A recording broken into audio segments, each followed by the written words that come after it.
నమస్తే, welcome to Telugu రాజ్యం. నేను సిరి. ఎప్పటికప్పుడు సంపద సృష్టిస్తున్నాం, ఉద్యోగ అవకాశాలు కల్పిస్తున్నాం అని చెప్తూనే ఉంది ప్రభుత్వం. కానీ అక్కడ చూస్తే అప్పుల్లో కూరుకుపోతుంది ఏపీ. మరి ఈ సంపద అంతా ఎక్కడ సృష్టిస్తున్నారు ఏంటి అనేది మనకు వివరించడానికి మనతో పాటు ఉన్నారు ప్రముఖ రాజకీయ విశ్లేషకులు కెఎస్ ప్రసాద్ గారు. నమస్కారం సార్. నమస్తే అమ్మా. సార్, మనం చూస్తే ఏపీలో ఫస్ట్ నుంచి వింటున్న మాట సంపద సృష్టిస్తున్నాం, ఉద్యోగ అవకాశాలు కల్పిస్తున్నాం, బయట నుంచి వెళ్ళి ఇండస్ట్రీస్ని తీసుకొచ్చి ఇక్కడ పెడుతున్నాం. సో ఉద్యోగ అవకాశాలు కూడా అయిపోతున్నాయి. సో ఇంకా ప్రాబ్లం ఏంటి అంటే అక్కడ కాగిచ్చిన వేదిక ఏంటంటే అప్పులో కూరుకుపోయింది ఏపీ అని చెప్పేసి అంటుంది. సో మరి వీళ్ళు చెప్పేదానికి కాగిచ్చిన రిపోర్ట్కి అసలు సంబంధం లేదు సార్. దీన్ని ఎలా చూడాలంటారు? ఇందులో వాళ్ళ మోడస్ ఆఫ్ ఆపరెండా చాలా జాగ్రత్తగా ప్రజలు గమనించండి. మన వాయిస్ ఇంతమ్మా, ఇంత వాయిస్ మంది, వాళ్ళ వాయిస్ ఇంత.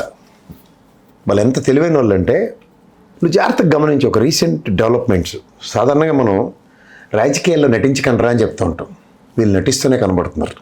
నిజంగా మహానటుడైన రామారావు గారు పార్టీ పెట్టి కూడా ఆయన ఎప్పుడు రాజకీయాల్లో నటించలేదు, ట్రాన్స్పరెంట్ పాలిటిక్స్ చేశాడు.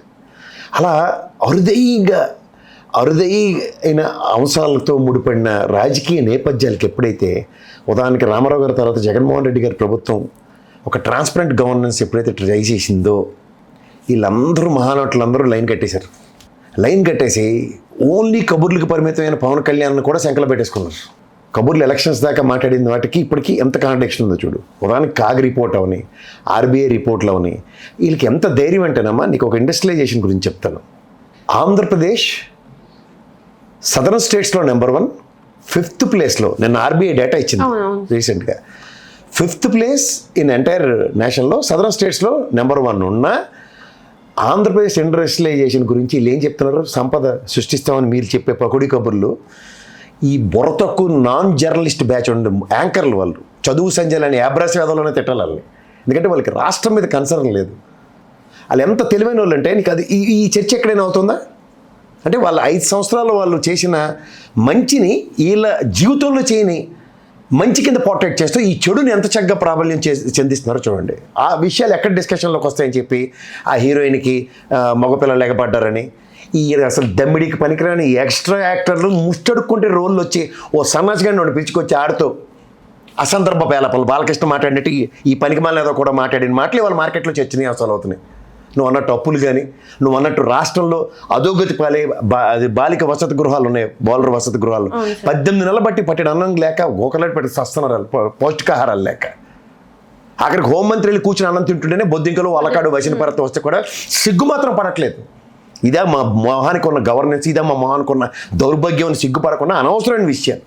ఓ పక్క కలెక్టర్ కాన్క్లేవ్లో కూర్చుని దమ్మిడికి పనికిరాని ప్రభుత్వం ప్రజలకు ఏవి ప్రజారంజక పాలన చేయట్లేదని ఆయన ఒప్పుకున్న తర్వాత కూడా వీళ్ళు ఇంకా కూర్చుని ఎలివేషన్స్. ఇవన్నీ నువ్వు గమనిస్తుంటే శాశ్వతంగా ఈ మీడియా ఇందాక నేను చూడు, మనది చాలా చిన్న వయసు, వాళ్ళది పెద్ద వయసుతో పనికిమాలిన చెత్త కేసులు వీళ్ళే కొట్టేస్తారు. ఉదాహరణకి చంద్రబాబు గారి మీద పెట్టిన liquor case, outer ring road case, తర్వాత ఏదో skill development case, fibre grid, ఇవన్నీ వీళ్ళు కొట్టేస్తున్నారు కేసులు. చిన్న కంపారిజన్ చెప్తాను. సిబిఐ వివేకానంద రెడ్డి గారి మర్డర్ విషయంలో మేము ఇంతకన్నా ఫర్దర్ ఇన్వెస్టిగేషన్ చేయలేమని సుప్రీంకోర్టుకి ఇచ్చింది. సుప్రీంకోర్టు ఈ రోజు దాకా దాని మీద ఇంకా వెరిడిక్ట్ ఇవ్వలే. కానీ వీళ్ళు మాత్రం వెరిడిక్ట్ ఇచ్చేస్తున్నారు. చెప్పు తీసుకుని కొట్టిన లేక ఒక్కొక్కడికి. అంటే ప్రజలు ఇంత జడ్డి వేదవులు, వీళ్ళు ఏం చెప్పినా నమ్ముతారు అన్నదే అలవాటు చేసేసారు ఓ సెట్ ఆఫ్ ఆడియన్స్ని. ఇదే పెనట్రేట్ చేసుకుని ప్రజల్లో అదే పనిలో ఉన్నారు. రాష్ట్రంలో ఎలాంటి సమస్యలునే ఇవాళ నేను శివరాజ్ చౌహాన్ గారిని తీసుకొచ్చి వాజ్పేయి గారి విగ్రహం ఆవిష్కరించి కథలు అల్లుతున్నారు. శభాష్, వాజ్పేయి చాలా గొప్ప నాయకుడు, నేను కాంటాక్ట్ చేయట్లే. విగ్రహ ఆవిష్కరణ ఏం సార్, మీరు వచ్చి పర్యటించారు, వ్యవసాయం కుదేలే ఉంది రాష్ట్రంలో, ₹1 డబ్బులు ఇస్తారా సార్? తుఫాను బాధితులకి తక్షణ సాయం కింద ఈ రోజుకి కూడా డబ్బులు అనౌన్స్ చేయలేదు సార్ కేంద్ర ప్రభుత్వం నుంచి, తక్షణ రిలీఫ్ ఇవ్వండి సార్ అని అడిగారా? ఎగేసుకుని పోయిన వాళ్ళు తిరుపతి పోయి ఆర్ఎస్ఎస్ మోహన్ భగవత్కు భజనలు చేస్తున్నారు అక్కడ కూర్చుని. ఆయన కాంగ్రెస్ మనిషి కదా చంద్రబాబు నాయుడు గారు, ఆయన మామూలు మనిషా? 70 దశకంలో కాంగ్రెస్లో ఆరంగేట్రం చేసిన మనిషి ఆయన. ఆర్ఎస్ఎస్ భావజాలాలు కాంగ్రెస్కి ఉన్నాయా లేదా? ఎప్పుడైతే లౌకిక దేశం కింద అనౌన్స్ చేసిన తర్వాత వీళ్ళు హిందుత్వవాదంతో ఆర్ఎస్ఎస్ ఎలిమినేట్ అయింది. ఇలాంటివన్నీ మాలాంటి చిన్న బుడంకాయగాలికే తెలిస్తే అంత పెద్ద 45 సంవత్సరాల రాజకీయ అనుభవం చేతులతో ఆయనకి తెలీదా? యాజ్ ఇఫ్ ఇవాళ అద్భుతాలు జరిగిపోతున్న ఆర్ఎస్ఎస్తో మాట్లాడుతుంటే ఏమనాలి అన్నట్టుగా? ఇవే మనకు ఫోకస్ చేయవలసినవి.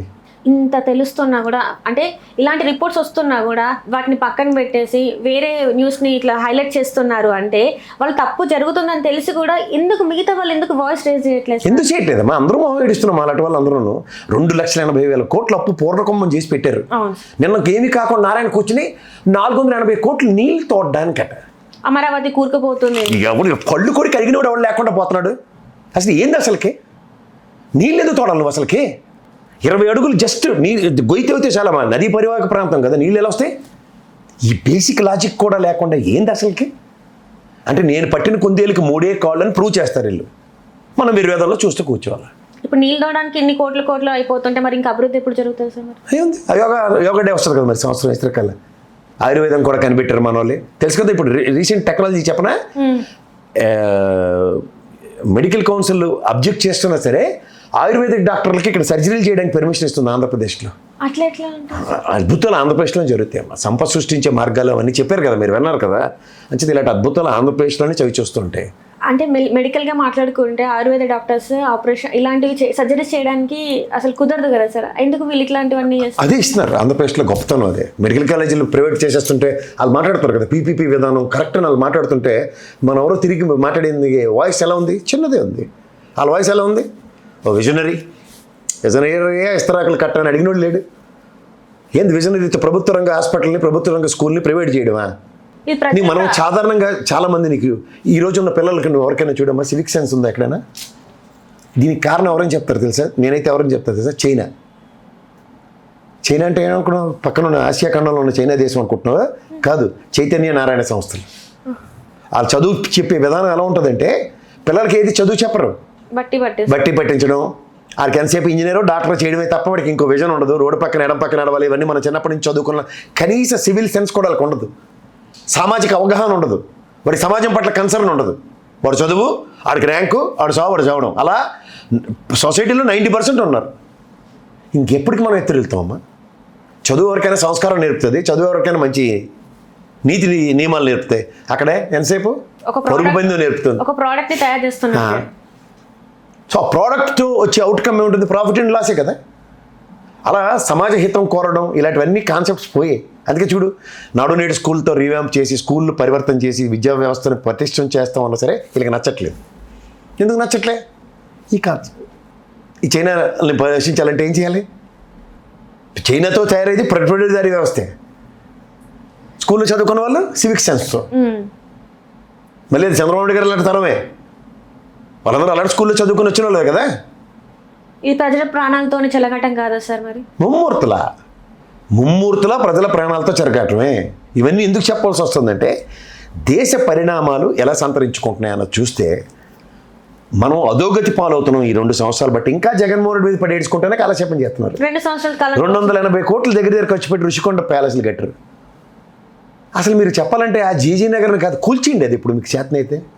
ఎందుకంటే పర్యావరణానికి విఘాతం కలిగిపోయింది, గుండు కొట్టేశారు, మొత్తం వృక్ష సంపద నాశనం అయిపోయింది.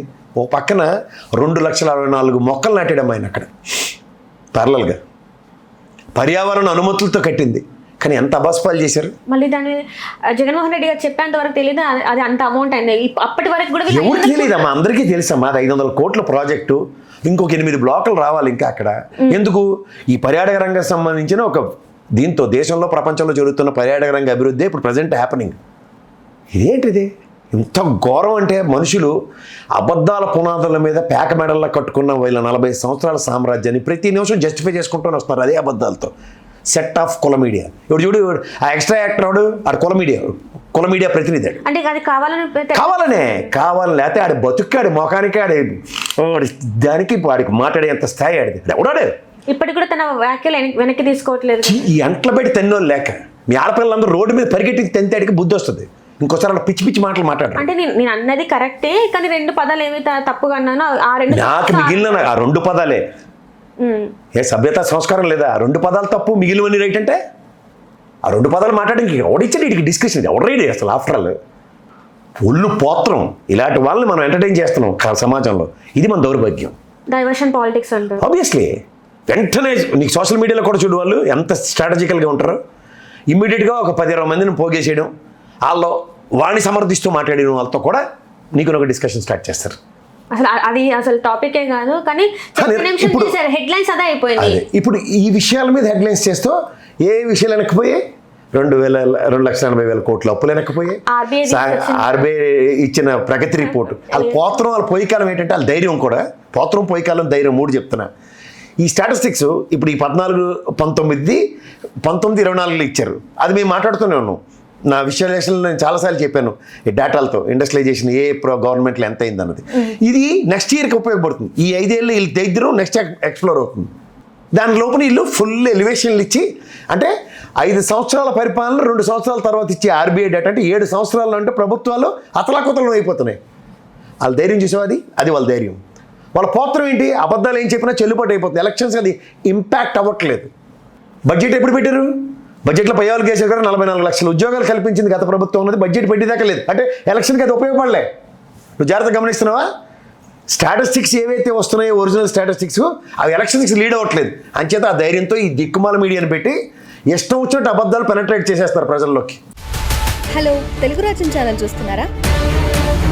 సామాజిక, రాజకీయ, జీవన చిత్రణే తెలుగు రాజ్యం. అతిశయోక్తులు, అసత్యాలు ఉండవు. రాజకీయ కోణం కాదు, ప్రజా కోణమే కొలబద్ద. తెలుగు రాజ్యం వీక్షణ మీ ఉత్తమ అభిరుచికి నిదర్శనం.